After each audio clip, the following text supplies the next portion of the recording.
the President of the Republic of Uganda, the brass band. Let's have the brass band.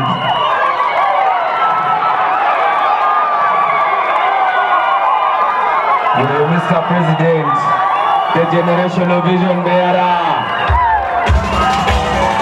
Yes. What you need is a get a gladiator alongside now this time. See, you are friend is a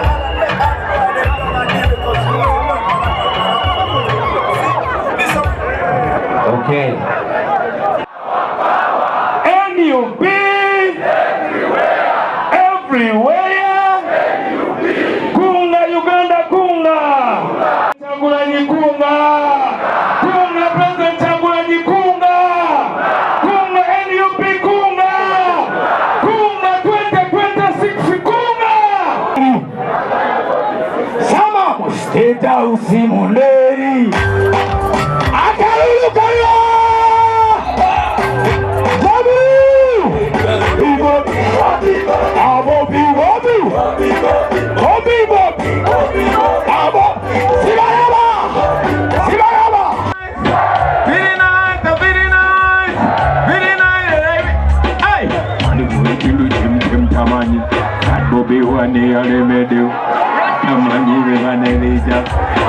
Freestyle. All right, Mr. Mosh. On the moment, Mr. Mosh. Give me hey, people power. Our power. People power. NUP. Waliwo pulani ey'okukyusa okubajjako obuyinza obulonda pulezidenti kubanga Museveni twamuleega enkaka wadde yabba akalulu atya okuyingira mu field naffe.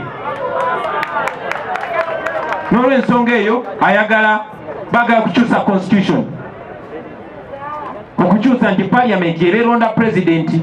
Ekyo mwakiwulirako, ekyo bakyakiriko ate nga bakozesa abo bennyini aba opposition, abo bennyini abajja nga babadde akamyufu nganzi, abo bennyini bemwasaamu obwesige. Mukirabye olwaleero ku makya, olwaleero nga wa opposition yennyini oba yeefula wa opposition nga gyagamba kakati NUP bagijjeko obuyinza obulonda leader of opposition kubanga Museveni ayagala wambe ne parliament abere nga yalonda ne leader of opposition. Ekyo tekibangako bwekyo mu Uganda because Uganda has never had an opposition like this one. Tekiberangako togera Museveni abadde agulirira abantu ng'agulira aba leader of opposition paka wajja ate balinga bamenka. So kati alemedde okututiisatiisa kuba n'okufa tetukutya, alemedde okutugulirira kuba obuswazi twajja tubulabyeko. Kakati ayagala mu buswavu kukozesa abo bayita opposition bagambe be balonda mwakirabako nti twalonda abantu ne tubasindika mu commission bwe bamala okubba ne tubagobayo. Museveni n'agamba nitamonga abo be batukolera obulungi. Museveni okuba nti ayagala okulonda leader of opposition ayagala abo abamukolera. Mwali mulabyeko munnaffe bwe yawa n'ekirabo kya miliyoni 5 tyamwakanyiza bulungi. Okuba akafaananyi osindise leader of opposition awakanya omuntu olinagamba afe tetwagala Ssenyonyi abatuwakanya, twagala ono yabatuwakanya, yatuwakanya obulungi. Mwalabye nti twalonda abantu ne tubasindika mu committees naye ne bagamba ate musobola bajjako bano betwagala. That is where we are. So as we are here friends, we want to remind you ate waliyo abali b'enkwe mu buli pate ne mu NUP mwebali temubamanyi. Wama b'entebe nimbye Honorable Zake tebali yeyo wamwe. So I want to salute you my brother. You called for unity. Unity is the only way we are going to defeat this dictator. It's not going to take only one party. So friends who are joining us today, that is what we believe in. That is what we believed in, and that is what we are going to believe in all the days of our life, because that is the truth. I also want to mention to you, friends, that as you join us today, you must know that for us, we don't negotiate our freedom. We believe our freedom is God-given and constitutionally guaranteed. So we don't negotiate for our freedom. We don't beg for our freedom. We just take our freedom. In this time when the economy is in shambles where more than 80% of the young people are unemployed. 80%. We have 21 people in Uganda. 21 million people in Uganda that live on less than 7,000. Abantu obukade abiri mu kamu tebayingiza nusu kasanvu olunaku, kitegeza tebalya kya misana na kya ggulo. Akasanvu akatasobola nakuwa nti kyancha kamando, kya misana kamando na kya ggulo tekasobola. That is where we are. So we cannot sell out. People have trusted us and we have to live by the trust that we got. Kiche tulina okukola. United step twagivako, because the solution is to get involved. Being here with the artists, with the traders, with the barbers like Eddie Mutwe, with border riders, it means that all sections of Uganda understood the problem and they understood what to do, getting involved.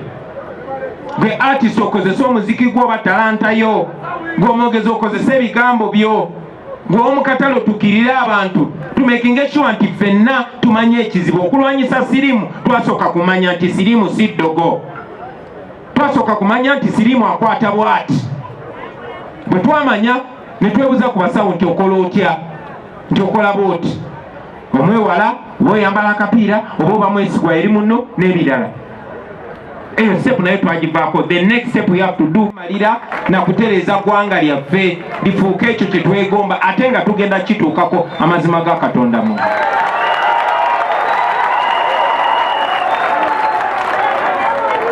But to achieve that, we have to do these things.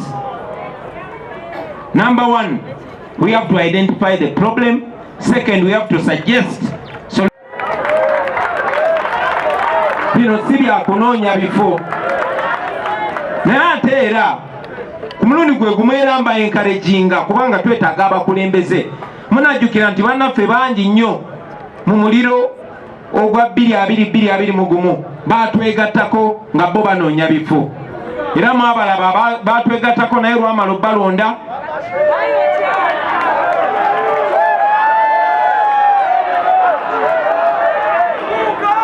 olwamala balonda twalinga ababawadde ekyokutunda, bagenderawo ewa dictator ne beetunda. Bangi nnyo wano wetuyimiridde basewo ne bannyabo, omubaka atwalawo ffe twamusindika mu paliamenti naye ne wano tamanyiiwo kuba tatuukangawo. Mwabalaba nga baali bakalondebwa, abamu ne bagambirawo nti bo baagala genda kulamuza na dictator. Mwabalaba abamu basooka kwefuula bampisa, basooka kwefuula bantu balamu, naye olwasembera okumpi n'essente z'omusolo mulaba kye baakola. Olunaku lwaleero basebo ne bannyabo nga tetukkiriziganya nakwonoona ssente za muwamusolo ez'okulambula timuspendinga $5 billion mu north, $5 billion in the east, $5 billion in the west, $5 billion in the central. Ekyo twakiganye naye mwalabye bannaffe abamu bagenze. So as we join here, friends, our mission is to liberate our country. We know that is clear to the population. At least omulundi ogusookedde ddala mukirabyeko basewo ne bannyabo nti Abannayuganda kibira clear ne bannabyabufuzi bamanya abantu kye bagamba. Kyannaku nnyo titukyalina mu bannabyabufuzi atunulira abantu kye bagamba naye mwana wattu n'akivaako ye n'agenda n'ekyoyo anyigiriza abantu.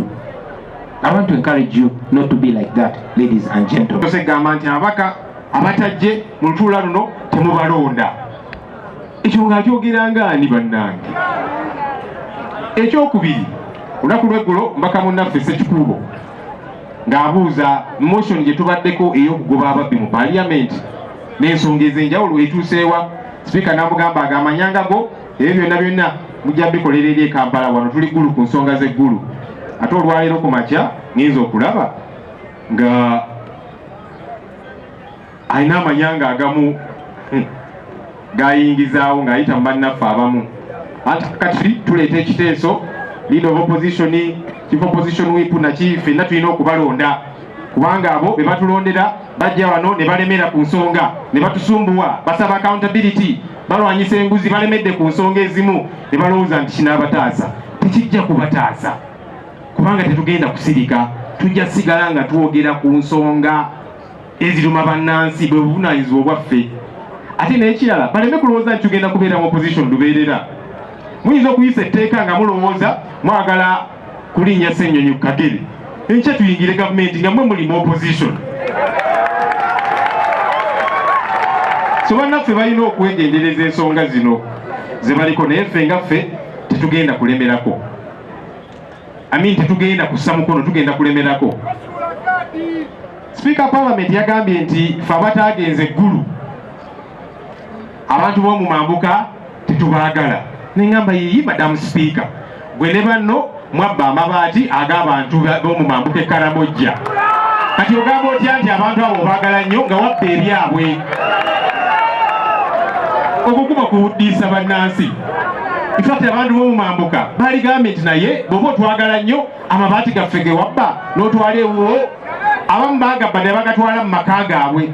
Obwo obukiiko bwe tubadde tuteekawo, kubanga mwakiraba nnyo oluusi nga ebitundu ebimu kireeta interest, abamu ne batuuka okubirwanamu nga balowooza nti oba oliawo obukiiko bwe bugenda okubagabira kaadi n'ebirala. Nedda, obwo obukiiko omugaso gwabwo oba omulimu gwabwo omukulu gwa kutuyamba okuggyako nakyemalira,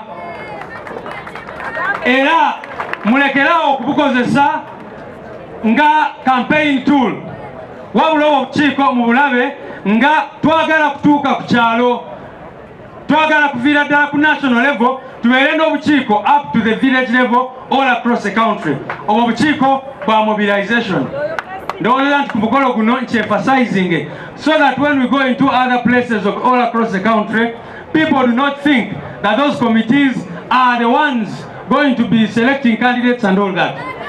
Those committees, obwo obukiiko omulimu gwabo basewo ne banyabo bakutuyamba okujjako nakyemalira, so sikufuna ekifo n'ebirala bwe bityo.